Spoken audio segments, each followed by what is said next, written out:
Efectivamente, ya estamos por acá, compañeros, para hablar acerca de la sexualidad de nuestros niños, otro de los tantos temas que han solicitado nuestras madres o padres de familia.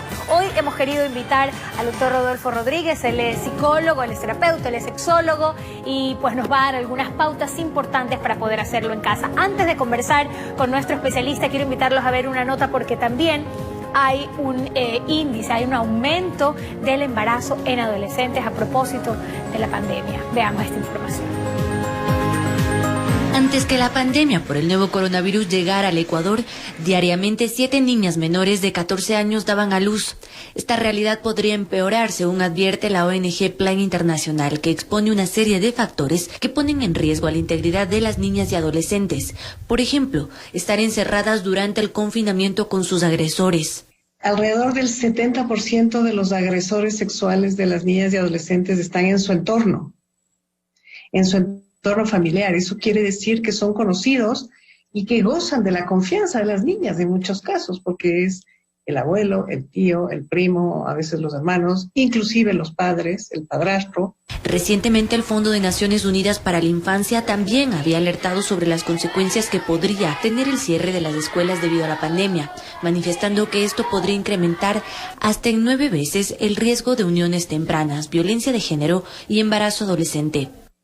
Las adolescentes, las niñas, tendrían que estar dedicadas a vivir su adolescencia, a educarse y a prepararse para que luego, cuando sean mujeres biológicamente preparadas, psicológicamente preparadas y también económicamente preparadas, puedan tener sus niños. Además, Plan Internacional relaciona el incremento de los embarazos como un resultado de la falta de acceso a los servicios de salud. Y entonces las niñas y las adolescentes no tienen acceso ni a información, ni a anticonceptivos, ni a orientación que les pudiera ayudar durante este tiempo. Por lo cual hacen un llamado a los gobiernos para no recortar los presupuestos destinados a la salud sexual y reproductiva y también instan a las familias a poner atención a las alertas y comportamientos para cuidar la integridad de las niñas y adolescentes. Informó Carolina Basante. La información sigue siendo pues el recurso de prevención más importante ante estas problemáticas sociales. La educación sexual, y la educación sexual empieza desde casa, cuando nuestros hijos son muy pequeños. Por eso, para saber cómo hacerlo de la forma correcta, de qué manera, hemos querido invitar al doctor Rodolfo Rodríguez. Rodolfo, bienvenido. Es un gusto poder tenerte en nuestro programa. Un placer, Úrsula, La educación sexual es fundamental y empieza ¿cuándo? ¿En qué edad? ¿En qué etapa? Totalmente. Es una de las preguntas más comunes que nos hacen los papitos y las mamitas. Es, ¿desde cuándo puedo hablar de sexualidad? Y la respuesta es desde que nacen. Incluso desde antes que nacen, cuando está en la barriguita de la mamá, le ponen música, le hacen estímulos y todo. Pues dicen, el bebé siente, es cierto. El momento en que nace hasta que el ser humano muere, en las diferentes etapas de desarrollo, se educa en sexualidad. A mí me gusta decir como ejemplo las matemáticas. Desde chiquito te enseñan las figuras geométricas, los colores, luego suma, resta, multiplicación, división y terminas en trigonometría y todas las cuestiones complejas. Y dices, quiero ser psicólogo, no ver matemáticas, ves estadísticas y ves todos. Es así la sexualidad. Quizás tenemos esta confusión de que sexualidad solamente tiene que ver con genitalidad, cuando sexualidad es todo, es un concepto mucho más amplio, ¿no? De hecho, en la educación sexual integral, que parte desde el hogar y que se da también o se debería dar en las escuelas, colegios, universidades, es educación en la sexualidad integral y el amor. Es decir, no es efectivamente todo genitalidad. La sexualidad del ser humano se caracteriza por la forma en cómo somos, nos expresamos, sentimos y hacemos. Es absolutamente todo. Y ahí entra la palabra clave que mucha gente la divorcia: sexo y amor. La parte del amor, la parte del cariño, la parte del afecto, de las emociones, es lo que al ser humano le da la capacidad, a diferencia de los animales, de tener una relación amorosa, íntima, que trascienda de lo físico, que es coital y genital. Y es lo que le da la salud también, la parte de la salud emocional. Exactamente, no solo nos reproducimos, sino que compartimos con el ser amado experiencias que trascienden más allá de lo físico. Antes de continuar, me gustaría abrir nuestras líneas telefónicas para que usted, si tiene alguna inquietud al doctor, lo pueda hacer. La ponemos en pantalla y estamos siempre dispuestos a recibir sus inquietudes. Cuando los niños empiezan a preguntar, hay niños que son obviamente mucho más curiosos. Y hay momentos también en la etapa evolutiva de los niños donde ocurren diferentes situaciones cuando están explorando su propio cuerpo. Y hay padres cuando ven que el niño manipula sus órganos genitales, por ejemplo, que los retan, los reprenden, les llaman la atención, les dan tastas en la manito. Sucio. Y esto quizás reprime, esto hace daño, esto no está bien. En las diferentes etapas de desarrollo, como mencionaba al inicio, es importante conocer cuál es el contenido de la educación sexual desde niños. Antes de que aparezca el pudor, que es aproximadamente a partir de los 3 años en adelante, el niño pasa por diferentes etapas, una de ellas mencionada por Freud, en donde usualmente la parte oral, la parte genital se tocan. Eso es completamente natural. No me gusta decir normal, pero es natural, porque sienten placer. Eso no significa que tengan alguna aberración o algún problema. Claro que hay que descartar que no haya una infección o honguitos o algo, pero es parte del placer. Por eso el niño chiquito puede tener erecciones, la niña puede sentir placer. Lo importante no es ni golpearlos ni sancionarlos, al contrario, permitir que ellos puedan hacerlo en un espacio seguro, o sea, no públicamente.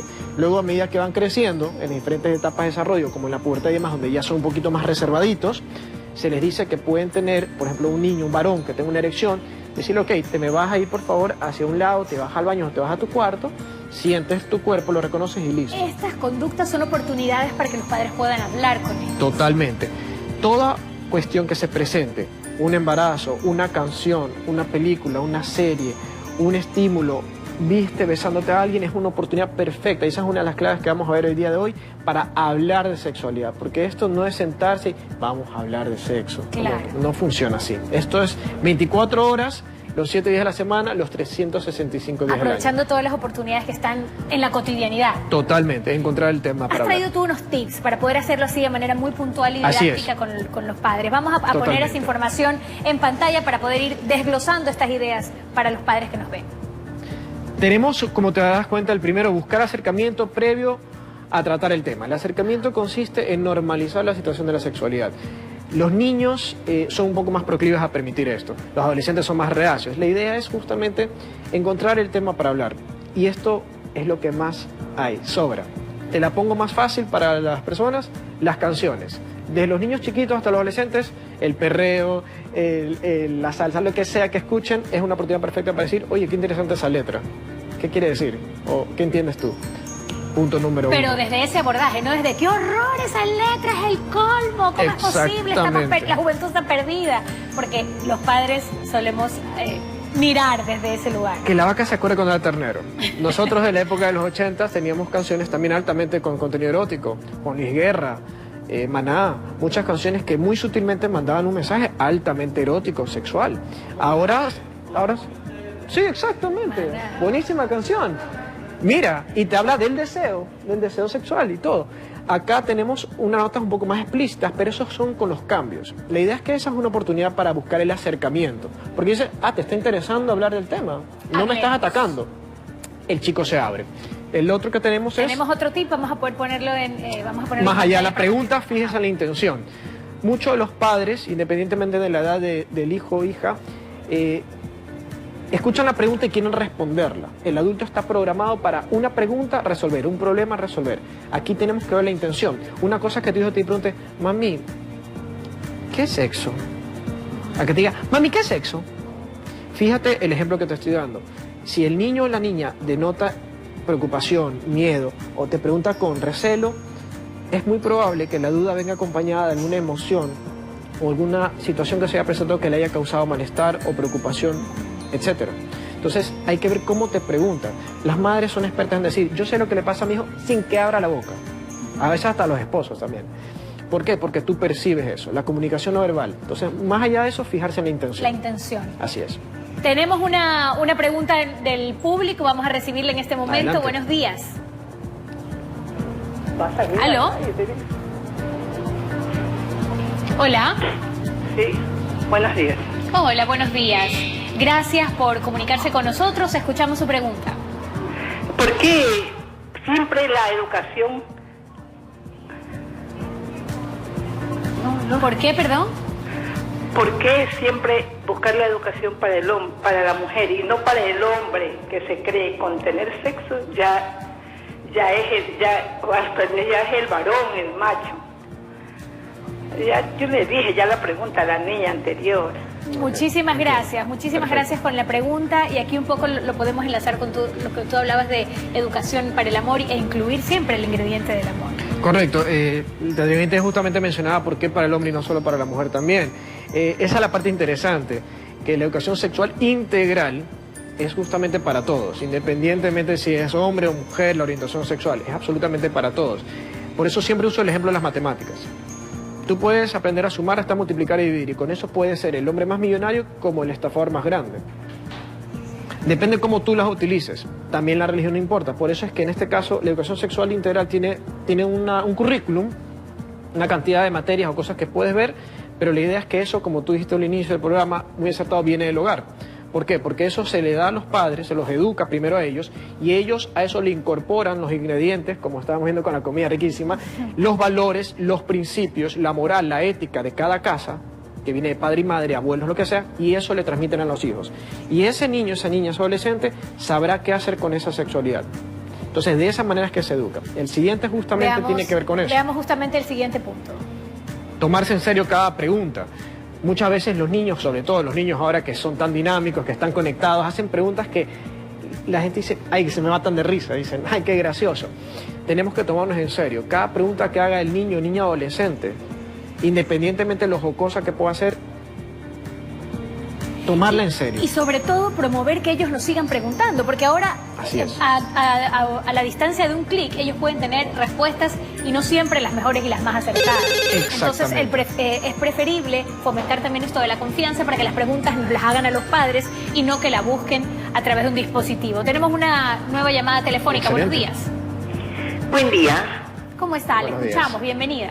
Gracias. Tengo una pregunta muy inquietante. Mi hija y yo hemos notado que mi nieto, el niño de 8 años, ¿verdad? Único hijo, mi hija es divorciada, vive sola con el niño, ¿no? La besa mucho, por ejemplo, mi hija se pone la pijama, el terno de baño, y él, qué sexy que estás, qué linda, ¿verdad? Y se acerca a besarla, pero la forma de besarla no es en una forma filial, sino obviamente, como quien dice, sexual, pero es un niño de 8 años y no sabemos cómo manejar esa situación. Si nos gustaría que nos ayude, por favor. Muchísimas gracias por su llamada.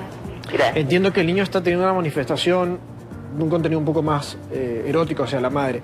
Esto es muy frecuente ver, inclusive todavía niños que se besan en la boca con los papás, con la mamá y demás, o que tienen alguna muestra de afecto que para el adulto dice esto no es normal en un niño.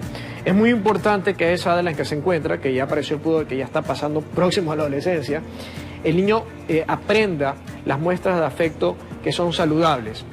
Entre ellas, obviamente, los besos, el abrazo y demás tienen que ser de cierta forma estructurados en base a las creencias de los padres, pero que exista una diferencia con cómo es la muestra de afecto entre los adultos y las parejas. Porque si no, eso trasciende los límites y el niño va a creer que es normal estarse dando piquitos o besos o caricias que no son apropiadas. Ahora, ahí también puede haber el típico Edipo, que el niño, al no tener al padre, esté tomando un rol más posesivo hacia la madre. Un poco más exacto, y comienza a mandar ese tipo de situaciones que se empodere o quiera tener ese control sobre la madre con las muestras de afecto que no son de un niño común y corriente, sino ya de una pareja. Nuevamente, oportunidades para seguir conversando con los chicos. Que tiene solución. Vamos a recibir una nueva llamada telefónica. Hay muchas inquietudes y les agradecemos también por la confianza en este espacio de nuestros especialistas. Buenos días. Hola, buenos días. ¿Cómo estás? Te escuchamos. Mire, yo tengo un niño con discapacidad. Quería saber cómo podemos tomar, las madres que estamos con estos niños, cómo podemos tratar este tema con un niño. Tengo un niño de 14 años que está ya, lo he encontrado así, manipulando sus genitales. Muchísimas gracias. Gracias por la inquietud. Perfecto. Un joven con discapacidad. 14 años de adolescencia. Perfecto. Justamente esto es un trabajo que ya hemos venido haciendo inclusive anteriormente con la prefectura. En un momento se hizo también y con otras ONG. Los chicos con discapacidad siguen siendo chicos. Son seres humanos como cualquiera de nosotros, tienen las mismas hormonas que nosotros. La cuestión aquí es tener en consideración que ellos también necesitan educación sexual y la forma en que se llega a ellos es un poco distinta en cuanto al método refiere, porque tenemos diferentes grados de discapacidad, razón por la cual los padres deben prepararse. Aquí el mensaje es crucial. El padre, la madre, los cuidadores tienen que prepararse en educación sexual. Esa es la línea de coherencia de pensamiento. Ellos obtienen la información y luego los especialistas les indicamos cómo llegar. Si es un chico, por ejemplo, con síndrome de Down o con una discapacidad auditiva o visual, se les explica cómo llegar con el mensaje. ¿Por qué? Porque la sexualidad se expresa de muchas maneras. El órgano que regula es el cerebro y luego, por ende, pasa a los genitales. Lo que ella menciona, ya se está tocando. Eso significa que ya está sintiendo, ya pasó de aquí, descendió la señal a sus genitales. Entonces los estímulos térmicos, los roces, la ropa o las imágenes que está percibiendo visualmente comienzan a llamar la atención. Entonces él necesita ahora entender el significado de por qué reacciona hacia allá abajo, por qué siente que palpita más. Entonces por eso es importante educarse los padres primero. Casi siempre queremos educar a los hijos primero. Primero son los padres, porque si no el chico tiene preguntas y el padre cómo responde. Necesitamos todos hablar el mismo idioma, pero en la línea jerárquica, por decirlo así. Para que el padre pueda guiar a los hijos. Este tema, bueno, ha despertado muchísimas inquietudes. Queremos agradecerte, Rodolfo, por habernos acompañado esta mañana. Placer, sin duda deberíamos generar una siguiente oportunidad para seguir despejando.